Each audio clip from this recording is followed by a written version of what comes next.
আসসালামু আলাইকুম রহমতুল্লাহি ওয়া প্রিয় দর্শকরা, আসুন আজকে আমরা জানি সাইয়্যিদুল ইস্তেগফার সম্পর্কে।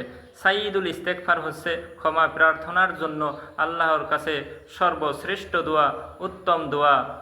রাসূলুল্লাহ সাল্লাল্লাহু আলাইহি ওয়াসাল্লাম বলেছেন, যে ব্যক্তি এই সাইয়্যিদুল ইস্তেগফার দিনের বেলায় পাঠ করে আর সারা দিনের মধ্যে সে যদি মারা যায়, সে ব্যক্তি জান্নাতি।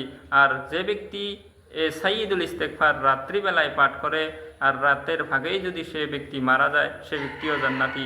সুবহানাল্লাহ। তাই আসুন আমরা সাইয়্যিদুল ইস্তেগফার সকাল এবং সন্ধ্যায় নিয়মিত পাঠ করে আল্লাহ রাব্বুল আলামিনের কাছে ক্ষমাযোগ্য হয়ে যাই। সাইয়্যিদুল ইস্তেগফার হচ্ছে আল্লাহুম্মা আনতা রাব্বি লা ইলাহা ইল্লা আনতা খলাকতানি ওয়া আনা আবদুকা ওয়া আনা আলা আহদিকা ওয়া ওয়া'দিকা মাস্তাতা'তু আউযু বিকা মিন শাররি মা সানা'তু আবু লাকা বিনি'মাতিকা আলাইয়া ওয়া আবু বিযামবি ফাগফিরলি ফাইন্নাহু লা ইয়াগফিরুয যুনুবা ইল্লা আনত।